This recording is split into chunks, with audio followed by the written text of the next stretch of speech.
시대다라고 같이 나누었죠. 이스라엘 백성들이 범죄를 하여서 바벨론과 페르시아 시대에 페르시아 나라로 끌려가게 되어졌고 예언된 예레미야 예언처럼 70년 만에 돌아와서 성전을 짓게 되었습니다. 성전을 완공하기까지 많은 방해와 어려움들이 있었지만 하나님의 예언대로 완공이 되어지죠. 성전을 완공하는 것은 수룹바벨과 예수아라는 인물을 통해서 완공하게 되어지고 그 이후에 60년이 흐른 뒤에 에스라와 느헤미야가 등장하게 되었습니다. 새로운 지도자로 에스라와 느헤미야가 하나님의 말씀을 가르치고 또한 성벽을 완공해 나가는 그런 이야기를 이제 해 나가고 있는 것을 8장까지 나누었습니다. 오늘 이제 9장 내용을 같이 말씀을 보도록 할 텐데요. 9장에는 주로 어떤 내용이 들어있냐면 이스라엘 사람들이 범죄한 죄에 대해서 이야기를 나누기 때문에 이 죄와 죄들이 무엇인지를 먼저 살피고 이스라엘 사람들이 범하는 그 죄에 대해서 나누면 좋을 것 같습니다. 글씨가 좀 잘 보이시나요? 제가 할 수 있는 대로는 폰트를 좀 키워놓고 왔는데 죄와 죄들에 대해서 나누기 위해서 잠시 이 글을 적어왔습니다. 이 글은 누구로부터 좀 발췌를 한 거냐면 존 오웬이라는 그러한 목사님이 계셨어요. 존 오웬, 너무나도 유명한 목사님이시거든요. 지금으로부터 400년 전 사람입니다. 400년 전에 어떠한 사람으로 불렸냐면 이 시대의 가장 유력한 설교가이고 신학적으로 온전한 사람이다라고 불렸던 사람 존 오웬이라는 사람이 있었는데요. 그 존 오웬이 죄와 죄들에 대해서 올바르게 정립해 놓은 글이 있습니다. 그 글과 이제 왓츠만 리라는 목사님의 또 다른 부분에서 정리해 놓은 부분이 있는데 그것을 통합해서 좀 가져온 내용이에요. 왜냐하면 이것을 우리가 올바르게 이해해야 되느냐? 왜 올바르게 이해해야 되느냐? 이 에스라서 9장에는 죄에 대해서 이야기를 나누거든요. 구약 성경에 보면 이스라엘 사람들이 계속해서 지속적으로 범죄를 합니다. 하나님을 떠나고 하나님을 믿지 않는 행동들을 하거든요. 그것이 지겨울 정도로 계속해서 나와요. 그렇죠? 하나님이 선지자를 불러다가 다시 부르시면은 그때는 회개하지만 또 죄를 범하고 또 죄를 범하고 또 죄를 범하고 계속 구약 성경은 그런 이야기만 계속 나오거든요. 그렇기 때문에 우리가 그것을 느꼈을 때에 그들이 갖고 있는 그 죄성이 무엇이기에 하나님을 떠나고 하나님이 미워하는 행동이 그렇게 나오는가에 대해서 짚고 넘어가야 에스라서 9장이 좀 더 쉽게 이해가 되어질 것 같습니다. 이것은 너무나도 중요한 내용이기 때문에 적으실 수 있는 분이나 혹은 좀 내가 이런 관련된 책을 읽고 싶다 하신다면 존 오웬의 서적을 읽어보시면 추가로 도움이 많이 되실 것 같습니다. 이거는 우리가 지금 지켜나가고 있는 개혁주의 신앙, 장로교에서 말하고 있는 교리와 일치하기 때문에 제가 전하는 글이 아니라 우리가 공통적으로 갖고 있는 신앙의 보물이에요. 신앙의 보물이죠. 보겠습니다. 성경에는 죄와 죄들에 대해서 구분하여서 이야기를 해요. 죄와 죄들에 대해서. 단순히 로마서에 보면 이 죄라고 나오는 부분이 우리가 원어나 킹 제임스 버전 성경이나 그런 성경 서적들을 봐보면 좀 더 글자가 다르게 표현되어져 있거든요. 이 부분을 보면 맨 위로 올라가 있는 건가요? 맨 윗장으로 처음 장으로 넘어가 주실래요? 맨 처음 장. 네. 여기서 보시면 죄들이 있고 죄가 있죠. 이게 처음 장이에요. 죄들이 있고 죄가 있는데 죄들은 원어 성경에 보면 어떻게 적혀 있냐? 죄들은 신스라고 적혀 있어요. 신스.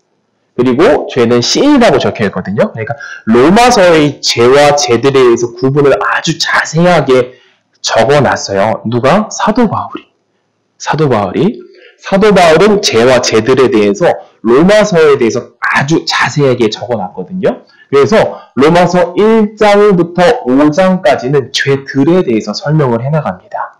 5장 몇 절까지? 5장 11절까지 죄들에 대해서 설명을 쭉 해나가요. 그리고 로마서 5장 12절에서부터 8장까지는 뭐에 대해서 설명을 하냐면 죄에 대해서 설명을 하는 겁니다. 그러니까 각각 나누어서 설명을 했다라는 거예요. 누가? 사도 바울이. 이것을 구분하고 이해하는 것이 너무나도 중요한 일입니다. 다음 페이지로 한번 넘어가 보겠습니다. 죄는 무엇으로 비유할 수 있냐면 사과나무로 비유할 수 있을 거예요. 사과나무. 사과나무고 죄들은 나무 열매로 비유할 수 있는 겁니다. 죄들은 나무 열매. 그러니까 사과나무가 무엇을 맺게 되어지죠? 나무 열매를 맺게 되어지죠. 그렇기 때문에 어떻게 생각하시면 되냐면 우리 안에 죄라는 것이 있는데 그 죄가 무엇을 맺게 만드는 거예요? 죄들을 만들어낸다라는 겁니다. 근데 존 오웬이나 왓츠만 니 같은 경우에는 이 죄를 무엇이라고 설명을 했냐면 죄를 내 안에 있는 인격체 같은 존재라고 이야기를 했어요. 쉽게 표현하자면 내 안에 있는 인격체 같은 존재. 경향성이라고 좀 신학적으로 어렵게 표현을 했지만 좀 더 우리가 이해하기 쉽게 설명한다면 내 안에 있는 인격체 같은 존재다. 무엇이? 죄라는 것이. 그래서 죄가 우리로 하여금 내 영혼 안에서 우리로 하여금 무엇을 만들어내려고 유혹을 하는 걸까요? 죄들을 만들어내려고 유혹을 한다라는 거예요. 이 죄가. 무엇을 만들어낸다고 유혹을 한다? 죄들을 만들어내려고 내 안에 있는 영혼 안에 있는 이 죄가 우리를 하고 자꾸 유혹한다라는 겁니다.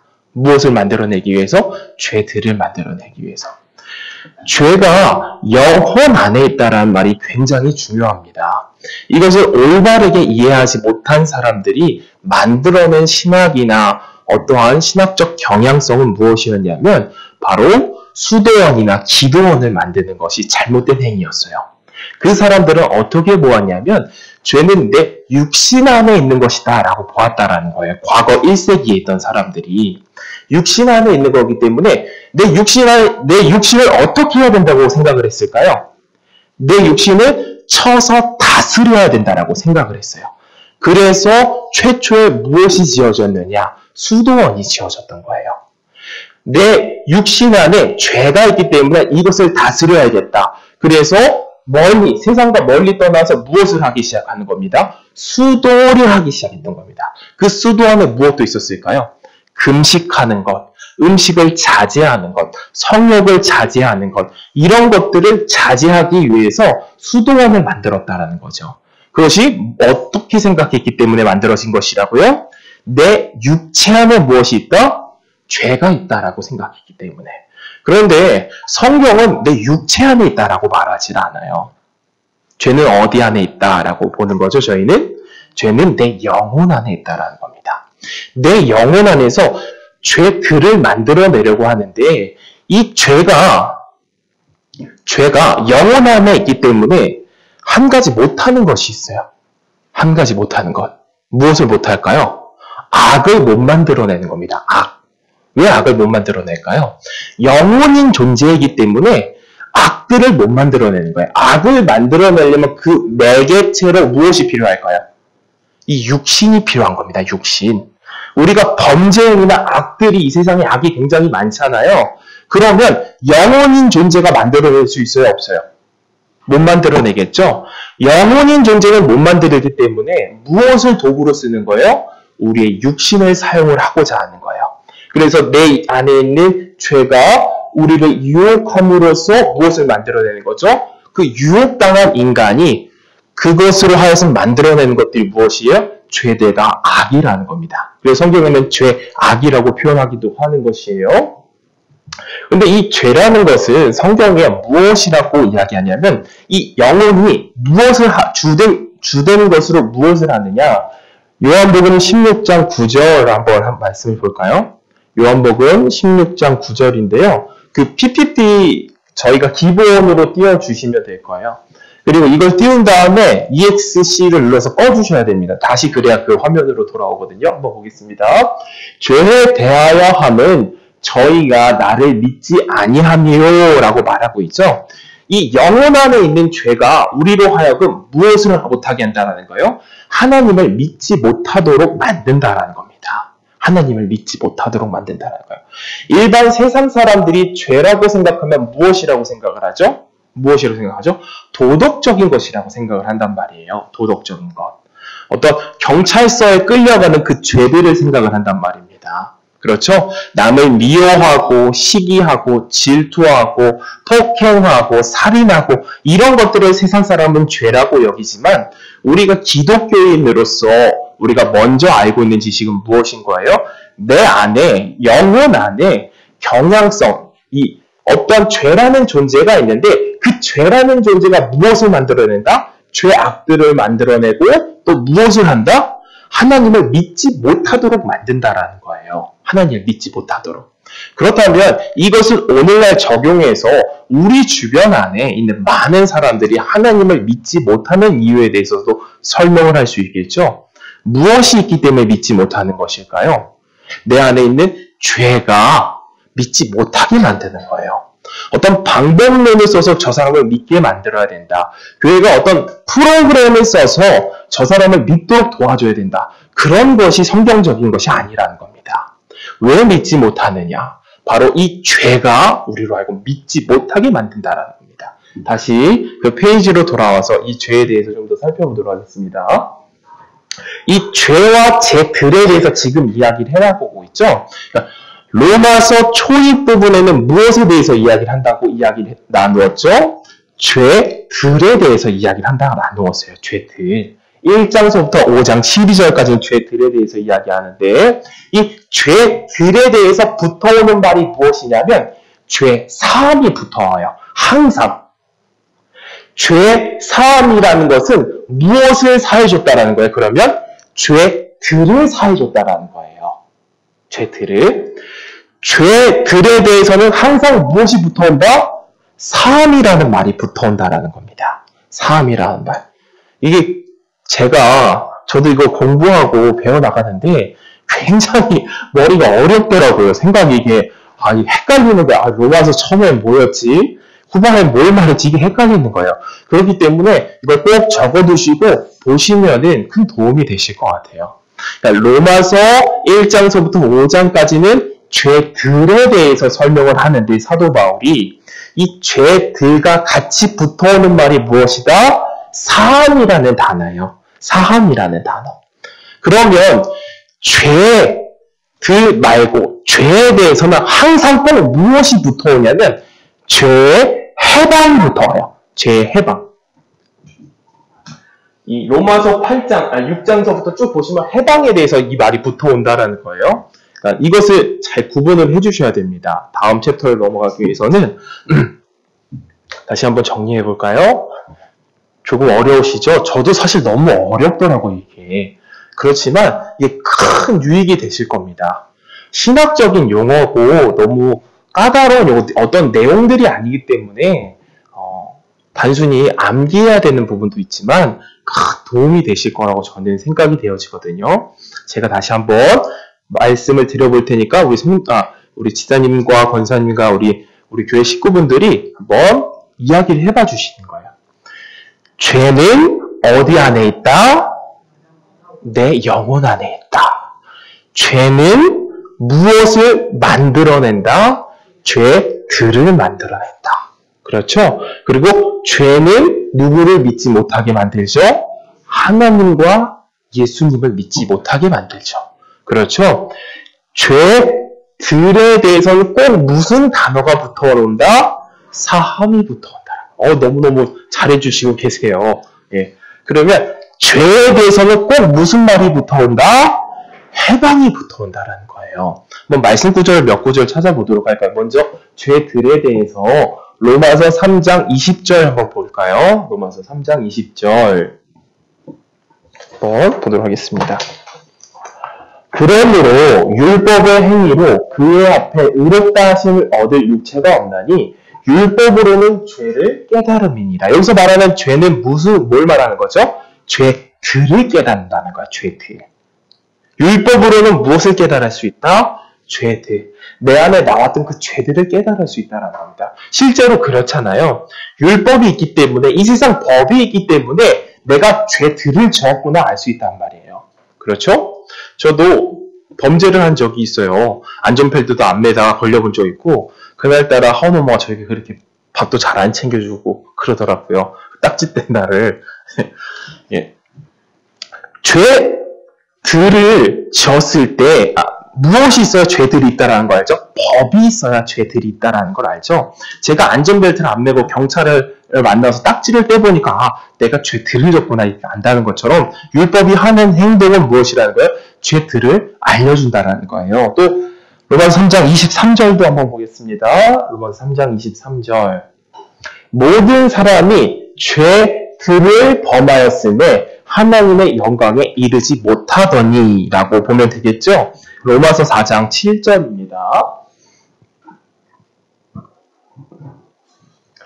그 불법의 사하심을 받고 그 죄들을 가리우심 받는 자는 복이 있고 라고 되어져 있어요. 복이 있고. 근데 여기서 우리가 짚고 넘어가야 될 것은 무엇이냐면 예수님께서 하신 여러 가지 일들이 있어요. 그렇죠? 저희들을 위해서 하신 여러 가지 일들이 있는데 예수님께서 우리의 죄들을 무엇 주셨다라고 성경에 기록하고 있죠? 사해 주셨다라는 거예요. 그러니까 우리가 죄를 갖고 있기 때문에 죄로 하여금 나왔던 행동들이 있죠.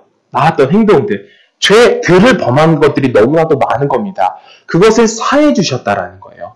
그렇기 때문에 우리가 하나님 심판대에 올라갔을 때에 하나님께서 우리를 어떻게 봐주신다라는 거예요. 너가 이 죄들이 없다라고 봐주신다라는 거예요. 그것이 칭이라는 겁니다. 하나님 앞에서 우리는 범법자가 아니라는 거예요. 왜? 누가 담당해 주셨기 때문에 예수님께서 내 죄들을 사해 주셨기 때문에 이것이 하나님 앞에서 의롭다 칭함을 받는다는 겁니다.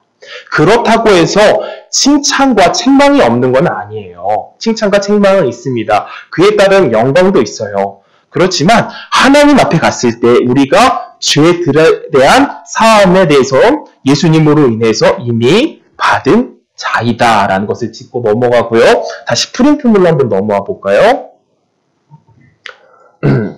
죄에 대해서는 해방을 말한다라고 하죠. 이것을 어떻게 하면 좀 더 쉽게 이해가 되어지냐면 우리나라의 과거로 돌아가 보면 쉽게 이해가 되어지더라고요. 저 같은 경우에는 저희 나라가 과거에는 누구의 식민지로 있었나요?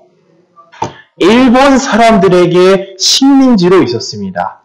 그런데 해방이 되어졌죠. 해방. 그 나라로부터 해방이 되어진 겁니다. 그러니까 죄라는 것은 어떻게 생각을 하시면 되냐면 내 안에 있는 인격질 같은 경향성인 존재인데 그것이 나를 하여금 지배하고 있다는 거예요. 본래는 지배하고 있는데 예수님의 십자가 사건으로 해방이 되어졌다는 거예요. 우리나라도 대한독립 만세하면서 해방이 되어진 것을 기뻐하고 즐거워했죠. 기뻐하고 즐거워했다는 겁니다. 그러니까 우리가 죄에 대한 해방이라는 것은 무엇이냐면 내 안에 있는 이 죄라는 존재로부터 그런 그 권세와 우리가 우리나라에 있기 때문에 우리나라의 대통령의 권세와 우리나라의 법의 지배를 받아야 되죠.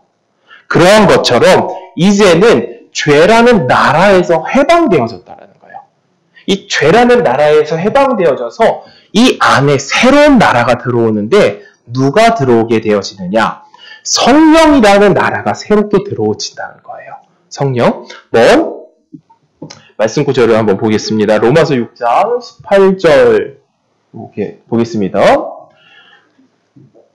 죄에서 해방되어 의에게 종이 되었나니 라고 되어져 있죠. 우리가 죄라는 나라 가운데에서는 원래는 죄의 삭스로 죽음이라는 것을 얻게 되어질 수 없는 이런 쇠사슬이 묶여있는 죄의 종이었는데 그 쇠사슬이 해방되어졌다라는 거예요. 이제는 죄의 종이 아니라 누구의 종이 되어졌다? 의의 종이 되어졌다. 말씀 구절 한번 22절도 보겠습니다. 6장 22절. 그러나 이제는 너희가 죄에게서 해방되었고 하나님께 종이 되어 거룩함의 이름의 열매를 얻었으니 이 마지막은 영생이라 라고 되어져 있죠.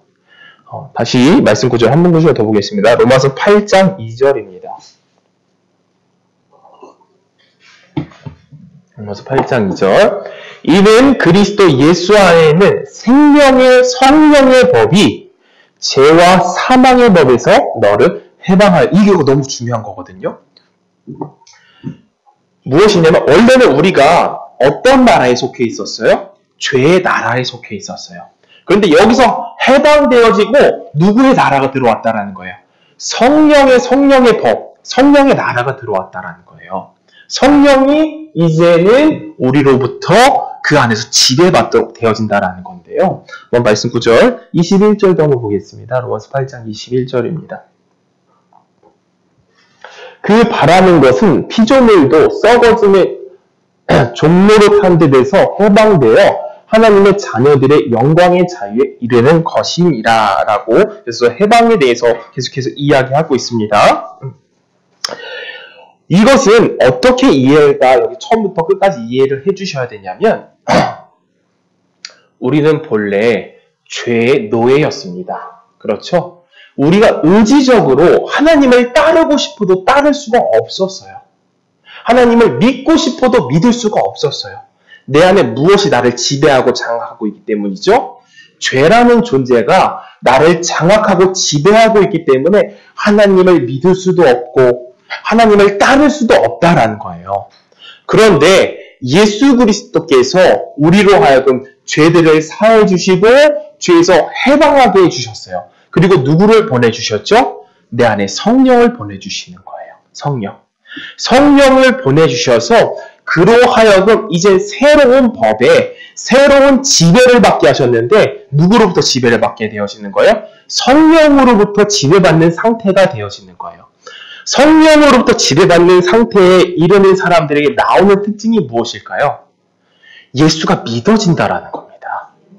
예수가 믿어진다라는 거예요. 또한 예수를 따르고 싶고 하나님의 일에 동참하고 싶고 하나님의 영광을 바라보고 싶게 만들어진다라는 거예요.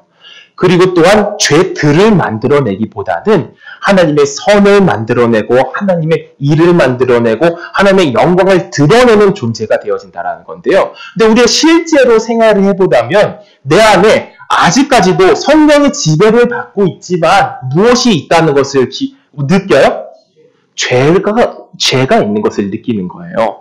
그렇기 때문에 사도 바울이 무엇이라고 고백하면 내 안에 무엇이 있다? 두 가지 법이 있다라는 겁니다. 두 가지 법. 두 가지 마음이 있다라는 거예요.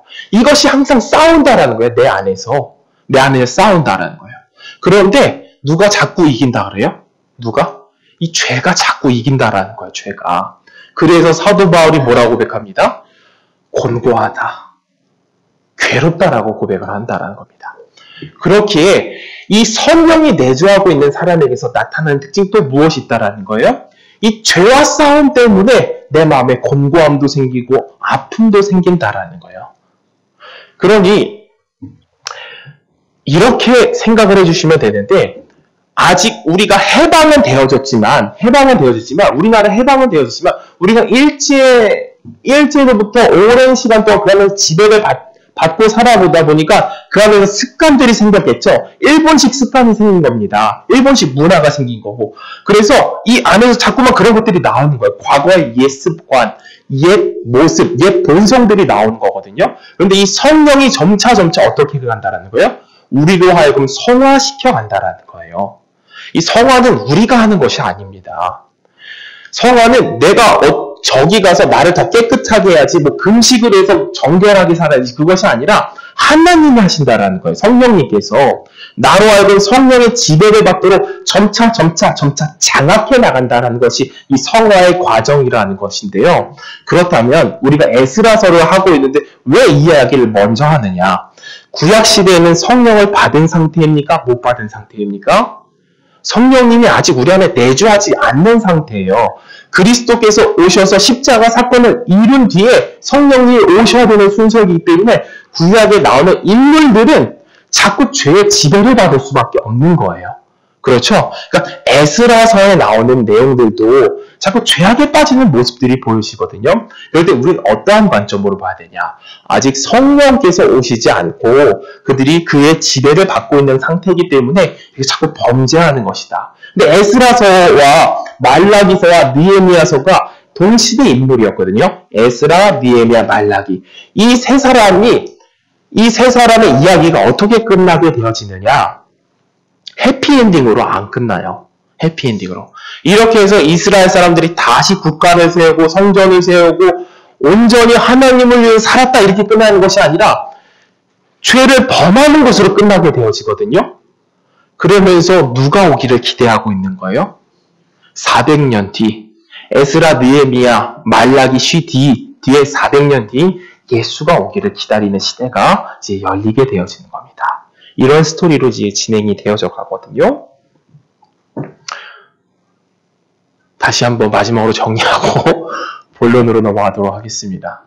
죄송해요. 제가 너무 반복적인 이야기를 하고 똑같은 이야기를 하는 것 같지만 제게 이것을 갖는다는 것이 너무나도 중요한 것 같아요. 제가 생각할 때는. 왜냐하면 죄와 죄들에 대해서 구분이 가져야 내 안에 이 죄라는 것이 존재하는구나. 죄라는 것이 아직도 존재하는구나. 구원파 같은 경우는 이것을 반대로 설명하거든요. 반대로. 구원파가 이단이라고 불리잖아요. 구원파가 반대로 설명을 해요. 어떻게 사람들에게 이야기하냐면 죄가 없다라고 이야기해요. 죄가. 우리 안에 있는 내주하고 있는 죄가 없다라 그래요. 죄가. 반대로 이야기를 하는 겁니다. 우리는 내주하고 있는 죄가 언제 갈 때까지 있다라는 거예요? 내가 천국에서 새 몸을 입기 전까지는 이 안에 내주하고 있는 거예요. 해방은 되어졌지만 이 내 안에 성령님이 내주하고 있지만 무엇도 아직 같이 내주하고 있는 상태인 거예요. 죄라는 인격체가 아직 내주하고 있는 거죠. 근데 힘을 쓰지 못하는 거예요. 누구 때문에? 성령으로 인해서 이제 지배받는 상태이기 때문에 이것이 점차 힘을 못 쓰는 상태가 되어지는 거거든요. 그래서 거듭난 사람이 시간이 지나가면 지나갈수록 무엇이 열매가 맺혀야 될까요? 하나님으로 인하여서 이 죄로부터 이겨나가는 것이 자연스럽게 열리게 되어지는 거예요. 저는 이것이 이해가 되어졌을 때 여러 부분에서 마음이 좀 신앙이 다른 쪽으로 보이게 되어졌습니다. 예를 들자면 우리 아이들이나 친구들을 보는 관점이 좀 더 달라지게 되어진 것 같아요. 저 아이가 왜 하나님의 말씀을 듣지 못할까? 하나님의 말씀을 아직 알아듣지 못할까? 라는 그러한 마음들이 왜 제게 예전에는 저에게 내가 너무 잘 못 전하나 보다. 내가 너무 부족한 것이 많은가 보다. 이런 것이 있었고요. 지금도 있죠. 당연히 제가 부족한 점이 너무 많으니까. 그렇지만 무엇이 한 가지 더 추가적으로 생기게 되어졌느냐. 바로 아직 성령을 받지 못했기 때문이라는 것을 알게 되어졌다는 거예요. 성령이 온 사람들만 들려지는 거예요. 성령이 내주하고 있는 사람들만 하나님의 말씀을 따르기 원해진다는 거예요. 아직 그 아이들이 하느님에 대해서 믿기 원치 않고 따르지 원치 않는다면 우리가 해야 될 것은 무엇일까요? 교회가 해야 될 것, 우리가 해야 될 것. 복음을 전하면서 기도하는 것뿐입니다. 니고데모가 예수님께 찾아가잖아요. 근데 예수님께 들었던 대답이 무엇입니까? 성령을 받아야 된다는 겁니다. 물과 성령으로 거듭나야 된다는 겁니다. 거듭나지 않은 사람들에게는 그러한 것이 올 수가 없는 거예요. 하나님을 따르고 싶은 마음, 하나님 믿고 싶은 마음, 내 안에 죄로 고민하는 마음, 그런 것들이 생길 수가 없는 겁니다. 주님, 그러니 저 영혼들을 거듭나게 도와주시옵소서. 물과 성령으로 거듭나기를 원합니다. 우리가 기도할 수밖에 없는 거겠죠. 그런 것을 이해하게 되어졌다는 겁니다. 이제 이 이야기를 잠시 접어두고 우리가 본문으로 넘어와서 에스라서를 쭉 봐나가도록 하겠습니다. 에스라서를 에스라서 9장을 이해하기 전에 왜 죄와 죄들에 대해서 잠깐 짚고 넘어가게 되어졌느냐. 에스라 9장에서는 바로 이스라엘 사람들이 자꾸 죄를 범하는 이야기가 나오기 때문에 그 이야기를 잠시 이야기했던 것입니다. 오늘 본론에 넘어와서 에스라서 9장 1절서부터 5절입니다. 한번 말씀 구절을 읽어가도록 하겠습니다. 에스라서 9장 1절서부터 5절입니다.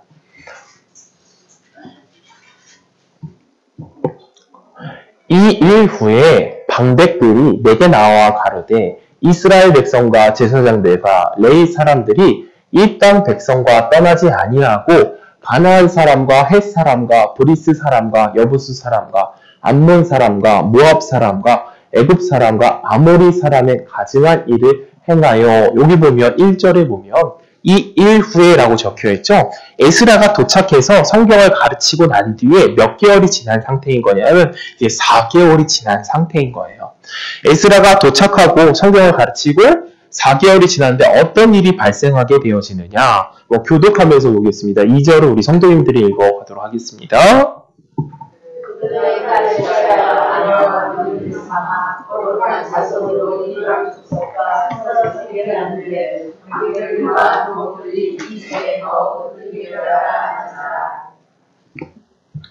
내가 이 일을 듣고 속옷과 겉옷을 찢고 머리털과 수염을 뜯으며 기가 막혀 앉으니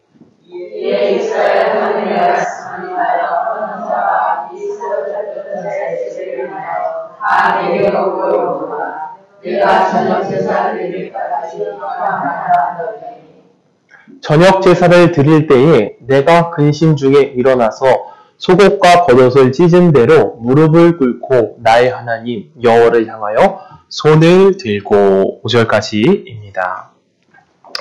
에스라가 온 지 4개월 뒤에 이스라엘 사람들의 모습을 보니까 어떠한 것에 생활을 두고 있었느냐.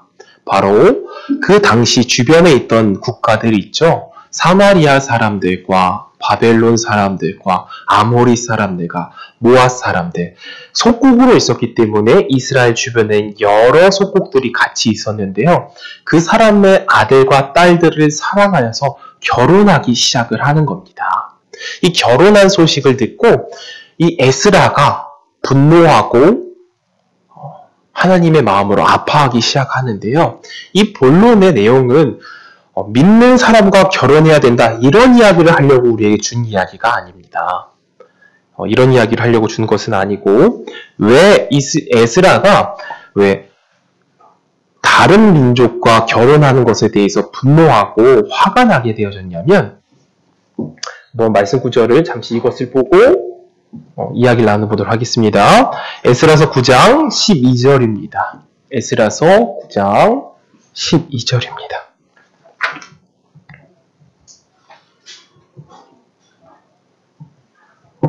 그런즉 너희 여자들은 저희 아들에게 주지 말고 저희 딸을 너희 아들을 위하여 데려오지 말며 그들을 위하여 평강과 형통을 영영히 구하지 말라. 그리하면 너희가 왕성하여 그 땅의 아름다운 것을 먹으며 그 땅을 자손에게 유전하여 영원한 기업을 삼게 되리라 하셨나이다. 이 핵심 구절이 바로 마지막 구절에 있는데요. 이스라엘 사람들은 하나님의 백성입니다. 하나님이 이스라엘 백성들을 택하여서 무엇을 하길 원했죠? 바로 그들을 통하여서 메시아를 내기를 원했어요. 메시아. 그렇죠? 남유다와 북이스라엘이 있었는데 두 개 다 멸망하게 되어지고 남유다만이 바벨론으로 끌려가게 되어지는데요. 그 끌려갔던 유다 사람들을 다시 데려와서 누구를 내기를 원했습니까? 바로 메시아를 내기를 원했습니다. 그런데 그 사람들이 하나님의 나라를 이루고 메시아를 내야 될 그 민족이 지금 어떻게 하고 있는 거예요? 다른 민족들과 혼혈로서 섞여지고 있는 겁니다. 그렇기 때문에 에스라도 분노하고 있었고 하나님도 이것을 하면 안 되는 일이라고 정의를 하고 있는 것이죠. 하나님 입장에서는 누가 이 땅에 내려와야 되는 거예요? 예수 그리스도가 와야 되는 겁니다. 예수님이라는 존재는 예언에 되어졌던 대로 누구의 지파로서 와야 되는 거죠? 유다 지파로 와야 되는 겁니다. 근데 이 남아있던 유다 지파마저도 지금 어떤 상황에 이르게 되어진 걸까요? 혼혈 민족이 되어지고 혼잡하게 되어지고 있는 상황 속에서 에스라가 분노하고 마음을 아파하고 있다는 그런 내용인데요. 이 본문과 다른 본문을 같이 보면 좀 더 해석하기가 쉬워지거든요. 느헤미야도 그 동일한 시대의 사람이었기 때문에 느헤미야 이야기도 잠시 보도록 하겠습니다. 느헤미야서 13장입니다. 느헤미야서 13장 26절에서부터 보겠습니다.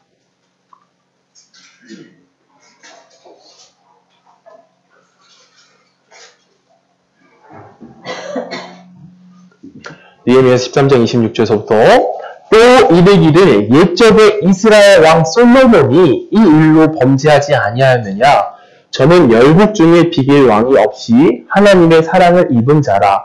하나님이 저를 왕을 삼아온 이스라엘을 다스리게 하셨으나 이방 여인이 저로 범죄케 하였나니 너희가 이방 여인을 취하여 크게 악을 행하여 우리 하나님께 범죄하는 것을 우리가 어찌 용납하겠느냐. 대제사장 엘리야십의 손자 요야다의 아들 하나가 호른 사람 산발랏의 사이가 되었으므로 내가 쫓아내어 나를 떠나게 하였느니라 라고 되어져 있죠. 느헤미야도 동일한 이 사건을 겪었다라는 거예요. 느헤미야도 분노를 같이 했었는데 무엇 때문에 분노했다? 이방 여인과 결혼하는 것 때문에 분노했다라는 것인데 단순히 이방 여인과 결혼을 한 것이 아니라 좀 더 폐역한 짓을 했던 것을 말라기서를 통해서 알 수가 있어요. 말라기서 2장 16장입니다. 말라기서 2장 16절 보겠습니다. 이스라엘 하나님 여호와가 이르노니 나는 이혼하는 것과 학대로 옷을 가리우는 자를 미워하노라. 만군의 여호와의 말이니라. 그러므로 너희 심령을 삼가 지켜 계사를 행치 말지니라. 여기서 보니까 이혼하는 것을 원치 않는다라는 거죠. 이것이 그 상황을 좀 더 이해할 수 있게 되어지는 거예요. 어떤 상황이었냐면 본래 이스라엘 사람은 유다 사람들은 자신의 처가 있는 거예요. 자신의 와이프가 있는 거예요. 그런데 눈을 돌려보니까 저쪽 모압 사람과 시돈 사람들이 더 어떻게 보였다라는 거예요. 더 아름답게 보이는 거예요. 그래서 저 모압 사람과 시돈 사람과 결혼하기 위해서 어떻게 했다라는 거죠? 자기의 본처인 유다 지파 사람이 아내를 어떻게 했다라는 거예요? 그 사람과 이혼을 해버렸다라는 거예요. 이혼을 하고 누구와 결혼하기 위해서? 저 여인과 저 이방 여인과 결혼하기 위해서 자신의 본처와 이혼하고 결혼하는 일들이 횡행했다라는 것을 말라기서를 통해서 알 수 있는데요. 지금 이러한 상황이라는 겁니다. 그렇기 때문에 에스라가 이 상황이 있어서 분노하고 마음을 아파했다라는 것을 우리는 알 수 있는데요. 잠시 에스라의 상황을 좀 더 살펴보도록 하겠습니다. 에스라서 9장 3절입니다.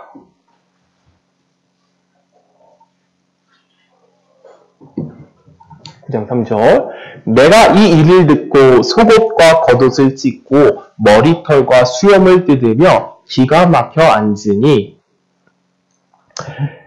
이에 이스라엘 하나님의 말씀으로 인하여 떠는 자가 이 사로잡혔던 자의 죄를 인하여 다 내게로 모여오더라. 내가 저녁 드릴 때까지 기가 막혀 앉았더니 라고 되어져 있습니다. 에스라가 너무 마음이 분해서 지금 이 상황에 마음이 분해서 옷을 찢고 속옷을 찢고 수염을 뜯어버렸다라고 성경이 기억하거든요. 상상만 해도 참 끔찍한 일이죠. 수염을 뜯어버리는 거예요. 그리고 머리털도 어떻게 해버리는 거예요? 머리털도 뜯어버리는 거예요. 그리고 털썩 주저앉아서 자신의 과거를 회상하기 시작하는 겁니다. 그리고 이스라엘의 과거를 회상하기 시작하는 이 내용인데요. 이것을 잠시 기억을 해두시고 우리가 이것을 적용을 해보는 거예요. 어떻게 적용을 하느냐? 느헤미야와 에스라는 무엇을 세우는 이야기죠? 성전과 성벽을 세우는 이야기란 말입니다. 그렇다면 오늘날로 우리들이 적용했을 때 무엇을 세우는 걸까요? 교회를 세워나가는 거예요. 이 교회 공동체를. 우리 몸을 단단하고 하나님 원하시는 뜻대로 만들어가는 과정을 우리는 그것을 통해서 배울 수 있는 거잖아요. 에스라, 느헤미야를 통해서. 그렇다면 이방 여인이 들어오는 것은 우린 무엇을 드리는 것으로 생각하면 될까요? 이방 여인이 들어오는 것을 무엇을 생각하면 될까요? 다른 복음이 들어오는 것으로 보면 된다는 겁니다. 왜냐하면 단순히 이방 여인과 결혼한다는 것은 그 여자와 살고 싶어서 그것이 아니라 이방 여인이 들어왔을 때 뭘 같이 끌고 들어와요? 그 신을 끌고 들어온단 말입니다. 그 신의 계명을 끌고 들어오고 신의 법을 끌고 들어오고 그 법으로 하여금 누구에게 가르치는 거죠? 자녀들에게 가르치기 시작하는 거예요. 이것을 적용했을 때 우리도 마찬가지라는 거예요. 우리도 올바르게 말씀을 알고 있고 제대로 성경을 이해하고 있다면 다른 것이 우리 교회 안에 끌고 들어올 때, 다른 복음이 들어올 때 우리는 어떻게 해야 될까요? 에스라처럼 분노할 줄 알아야 되는 거예요. 이것은 안 된다라고 말할 줄 알아야 된다는 거죠. 그런데 그 이방 여인들이 끌고 왔던 그 다른 신들의 내용들이 무엇이었냐면 그때 당시에 신을 섬기는 모습을 보면 알 수 있겠죠? 그때 당시 바벨론 페르시아에서 섬겼던 신들의 내용은 무엇이었냐? 바로 이신론이었어요. 이신론. 이신론이라는 것은 무엇이냐면 신과 내가 교제하는 그런 존재로 보는 것이 아니라 하나님은 우리랑 교제하시는 분이잖아요. 교류하시고 만남을 갖는 그런 분이잖아요. 근데 이 신론은 어떤 신적인 존재였냐면 신을 내가 무엇을 했을 때 주는 신으로 보는 거예요. 이 신론이. 그러니까 너가 나를 잘 섬겼어? 내가 물질을 줄게. 너가 나를 잘 따라서 내 가정에 잘 되는 일을 줄게. 이것이 바로 그때 당시 페르시아 바벨론 시대에 믿었던 그런 이신론의 신들이거든요. 그러니 이것은 잘못됐다는 것을 우리가 알아야 된다는 겁니다.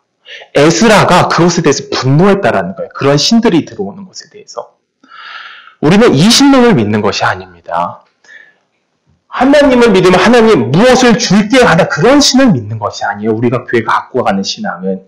너가 나한테 잘했어? 내가 저걸 줄게. 이런 기복적인 신앙을 갖는 것이 아니라 우리가 믿고 있는 신은 무엇이죠? 삼위일체 신이시며 나와 교류하는 신이시며 섭리를 말하고 있고 또한 그리스도를 말하고 있고 올바른 복음에 대해서 말하고 있는 신이라는 거예요.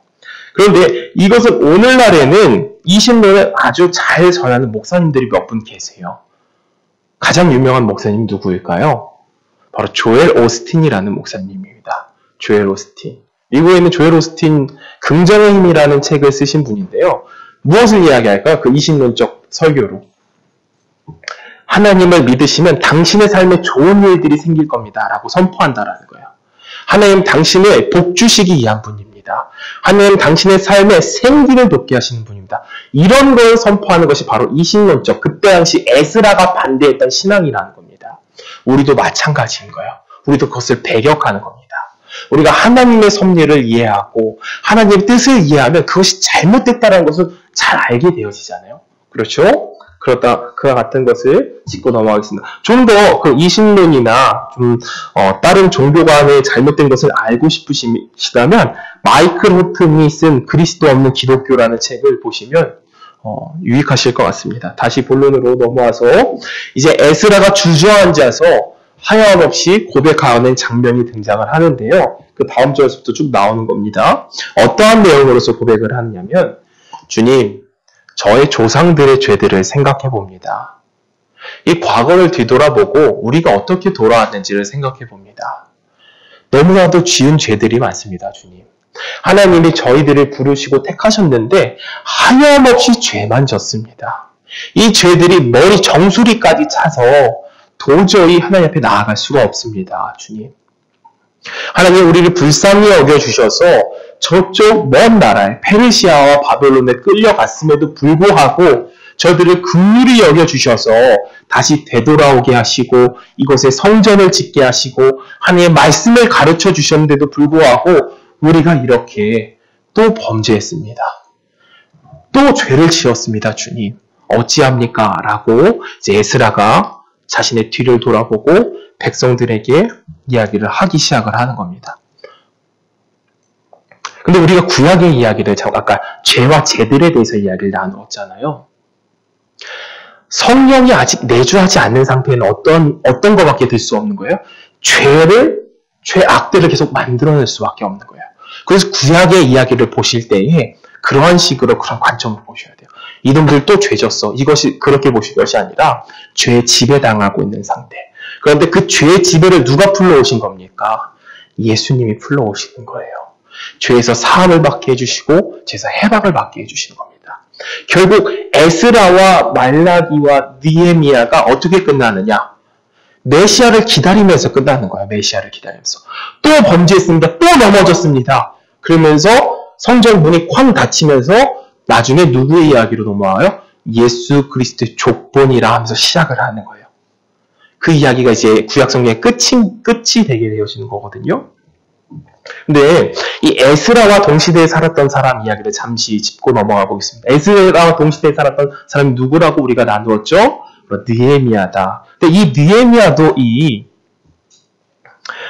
이방 여인과 결혼하는 것에 대해서 반응을 했는데요. 어떻게 반응을 했느냐? 한번 말씀해 보겠습니다. 느헤미야서 13장 23절.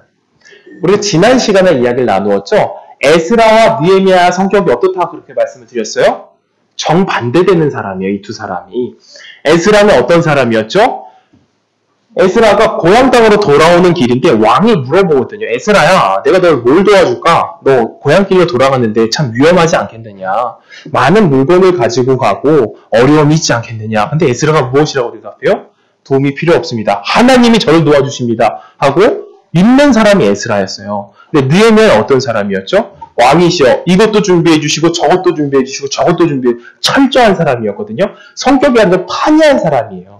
에스라는 지금 이 상황에서 자신은 어떻게 했습니까? 자신의 머리털을 뜯고 수염을 뜯고 옷을 찢고 속옷을 찢었죠. 느헤미야도 똑같은 상황에 봉착하게 되어지거든요. 느헤미야도 어떤 상황에 봉착해요? 이방 여인과 결혼하는 거예요. 그 식구들이, 남의 사람들이. 그런데 어떻게 행동을 했느냐 보겠습니다. 그때에 내가 또 본즉 유다 사람이 아스돗과 암몬과 모압 여인을 취하여 아내를 삼았는데 그 자녀가 아스돗 방언을 절반쯤 하여도 유다 방언은 못하므로 그 하는 말이 각 족속의 방언이므로 이게 느헤미야가 했던 행동이거든요. 내가 책망하고 저주하고 두어 사람을 때렸다고 그래요. 에스라가 어떻게 행동을 해요? 자신의 수염을 뜨고 막 지금 어떡하니까 이렇게 하거든요. 느헤미야 어떻게 해요? 사람을 불러오라는 거예요. 그 사람, 잘못한 사람. 그냥 때리는 거예요. 때려요. 주먹으로. 때리고 그 머리털을 뽑아버린다. 그 잘못한 사람들 있죠. 머리털을 뜯어버리는 거예요. 에스라 어떻게 했어요? 자신의 머리털을 뜯어버리거든요. 느헤미야 어떻게 해요? 남의 머리털을 뜯어버리는 거예요. 네, 참 성격이 판이하죠? 그런데 에스라도 어떤 사람이었어요? 하나님의 사람이었어요. 그렇죠? 근데 느헤미야도 어떤 사람이었어요? 하나님의 사람이었단 말이에요. 우리가 여기서 발견할 수 있는 것은 무엇이냐? 하나님께서 교회하는 공동체를 이루어 가실 때 이러한 방식으로 이루어 가시고 저러한 방식으로도 이루어 가신다라는 거예요. 저 사람을 쓰고 저 사람을 쓰고 각각 다른 방식으로 쓰신다라는 겁니다. 우리가 자신을 생각해 보실 수 있을 거예요. 내 성격이 에스라 같은가? 내 성격이 느헤미야 같은가? 이게 저울질해 볼 수 있겠죠? 어떤 거예요? 대부분 에스라가 하나님의 사람이지 않느냐라고 말할 수 있겠지만 하나님은 말씀하시는 거예요. 에스라도 내 사람이지만 누구도 내 사람이라는 거예요. 느헤미야도 내 사람이라는 거예요. 느헤미야는 굉장히 까탈스러운 사람이었거든요. 그리고 화끈한 사람이었어요. 그리고 지도력이 굉장한 사람이었단 말이에요. 그러니까 두 사람 다 각색대로 쓰신 모습을 볼 수 있죠. 좀 더 읽어볼까요? 이르되 너희는 너희 딸로 저희 아들들에게 주지 말고 너의 아들들이나 너희를 위하여 저 딸을 데려오지 않겠다고 하나님을 가리켜 맹세하라. 너 일로 와가지고 여기서 맹세를 해. 왜냐하면 맹세하면 저주가 따른다는 걸 알고 있었거든요. 막 무섭게도 하는 거예요. 느헤미야가 데려와서 머리털도 뽑고 때리기도 하고 협박하기도 하고 해서 이렇게 이루어 갔다라는 것을 우리가 알 수 있는데요. 잠시 제가 사진을 준비한 게 있는데 사진을 잠깐 보도록 할까요? 그 성전 재건하는 이 사진이에요. 확대가 좀 가능할까? 이 밑에 있는 부분 확대가 좀 가능하면 확대를 해주시겠어요? 네, 감사합니다. 네. 먼저 이쪽으로 이렇게 보이시죠? 이쪽은 뭐냐면 이쪽을 말하는 겁니다. 이쪽은 폐허예요. 폐허. 과거에 이스라엘 사람들은 솔로몬 시대, 다윗 시대에 굉장히 땅이 넓었어요. 그렇죠? 땅이 굉장히 많고 국민도 많았어요. 그런데 그들이 돌아왔을 때, 제 성전을 건축하러 돌아왔을 때 인구가 적다 보니까 이쪽은 폐허로 남겨두고 새로운 성곽을 쌓기 시작을 하는 겁니다. 성곽을 쌓기 시작하는 거예요. 근데 느헤미야가 어떤 일을 한 거냐면 우리가 성벽을 쌓았다라고만 생각을 하잖아요. 이 성벽을 쌓았다라고만 보면 안 되고 이 성벽 안에 무엇이 있는 거예요? 공동체, 마을이 있는 거예요. 마을. 그러니까 느헤미야가 그냥 성벽 쌓는 사람 그런 개념이 아니라 느헤미야 지금 뭘 하는 거예요? 공동체를 만들어가고 있다는 거예요. 공동체. 무엇으로부터 지켜줄 공동체? 바로 이방 사람들로부터 지켜줄 공동체를 만들어가고 있는 거예요. 그러니까 에스라는 무엇을 가르쳤어요? 성경을 가르치고 느헤미야는 무슨 일을 했다? 공동체를 형성시키는 그런 일들을 했다라는 것을 우리가 이 그림을 보면 좀 더 이해가 되어질 것 같습니다. 다시 본론으로 넘어오겠습니다. 제가 두서없이 설명을 해서 잠시 정리하고 그 이유를 이야기하고 쭉 반나가도록 하겠습니다. 지금 에스라서 9장에 대해서 우리는 이야기하고 있는데요. 에스라가 도착을 하고 말씀을 가르쳐 준 뒤 4개월이 흘렀어요. 4개월이 흘렀는데 지금 이 상황이 어떠한 상황이 벌어진 거죠? 사람들이 이방 여인들과 결혼하기 시작을 하는 겁니다. 근데 에스라 마음엔 이방 여인과 결혼하기 왜 마음이 아팠던 거예요? 이 사람들은 무엇을 해야 되는 사람들인데, 하나님의 유업을 받아야 되는 사람들인데, 유업을 받아야 되는 사람들, 다른 사람들과 결혼하고 있으니 그것이 마음이 아픈 거예요. 이스라엘 사람들이 유업이 있다라고 성경에 기록을 했거든요. 그런데 다른 민족과 결혼해버리고 이방 사람들에게 속하게 되어지니 그것을 누릴 수 없게 되어지니 얼마나 마음이 아팠겠어요. 그래서 분노하고 기도하고 있는 거거든요. 그럼 이 상태에 있는 겁니다. 느헤미야도 마찬가지예요. 그 이유로 분노하는 거예요. 단순히 믿는 사람과 그 결혼해야 된다, 그걸 말하려는 것이 아니에요. 이 본문이. 그러면 유업을 이어야 되는데 유업을 잇기 위해서는 무엇이 유지되어져야 돼요? 가문이 유지되어져야 되는 겁니다. 가문. 그래서 돌아오라 그러는 거예요. 에스라가. 더 이상 다른 사람들과 결혼하지 말고 너희들이 돌아와야 된다. 그러니까 오늘의 성경의 주제는 무엇이에요? 유업을 잇는 게 주제라는 거예요. 에스라서 9장은. 에스라서 9장은 유업을 잇는 것이 주제다. 그래서 이 마지막으로 유업 잇는 것에 대해서 같이 나누도록 하겠습니다. 고린도전서 15장 47절에서부터 50절입니다. 고린도전서 15장 47절부터 50절. 첫 사람은 땅에서 났으니 흙에서 속한 자이거니와 둘째 사람은 하늘에서 났으니 무릇 흙에 속한 자는 저 흙에 속한 자들과 같고 무릇 하늘에 속한 자는 하늘에 속한 자 같으니 우리가 흙으로 속한 자의 형상을 입은 것 같이 또한 하늘에 속한 자의 형상을 입느니라. 형제들아, 내가 이것으로 말하노라. 혈과 육은 하나님의 나라를 유업으로 받을 수 없고 또한 썩을 것을 썩지 않을 것으로 유업을 받지 못하느니라 라고 되어져 있어요. 그러니까 우리의 육신으로 유업을 못 받는다라고 성경이 기록을 해요. 다시 말씀 구절도 다른 구절 보겠습니다. 빌립보서 3장 20절입니다.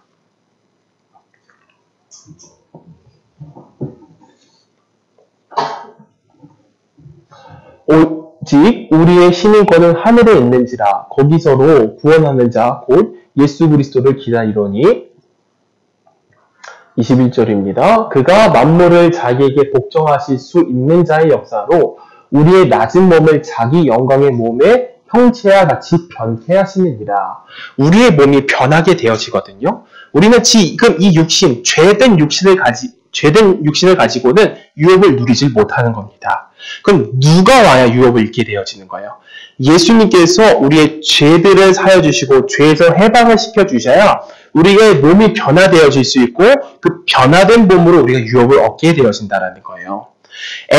에스라와 느헤미야가 너는 죄 짓지 마. 죄 지면 유업을 받지 못해. 다른 민족과 결혼하지 마. 그럼 유업을 받지 못한데도 그들이 어떻게 해요? 다른 민족들과 결혼하고 자꾸 폐역한 세대로 가는 거거든요. 그렇기 때문에 누가 와야 되는 겁니까? 예수님이 오셔야 되는 거예요. 그래서 예수님이 이 땅에 오셨다라고 성경이 이야기를 하잖아요. 고린도전서 6장 9절입니다. 한번 말씀 보겠습니다. 고린도전서 6장 9절.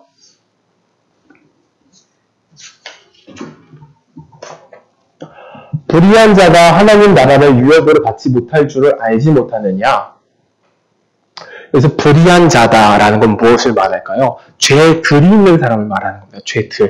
죄들이 있는 사람들은 하나님 유업을 받지 못한다라는 거예요.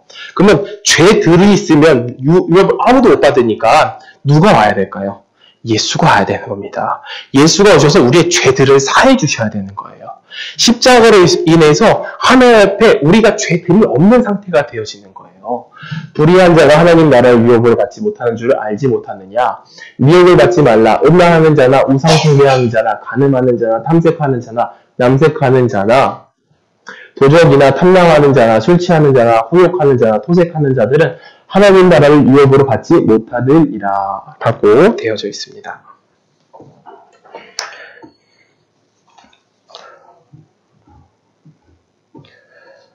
에베소서 2장 8절입니다. 에베소서 2장 8절하고 정리하고 마치도록 하겠습니다. 에베소서 2장 8절은 어떤 이야기를 하느냐? 바로 믿음이 하나님으로부터 왔다라고 이야기를 합니다. 보겠습니다. 너희가 그 은혜를 인하여 믿음으로 말미암아 구원을 얻었나니 이것이 너희에게 난 것 아니요 하나님의 선물이니라 라고 되어져 있죠. 처음으로 하나님의 유업을 받은 인물이 누구입니까? 바로 아브라함입니다.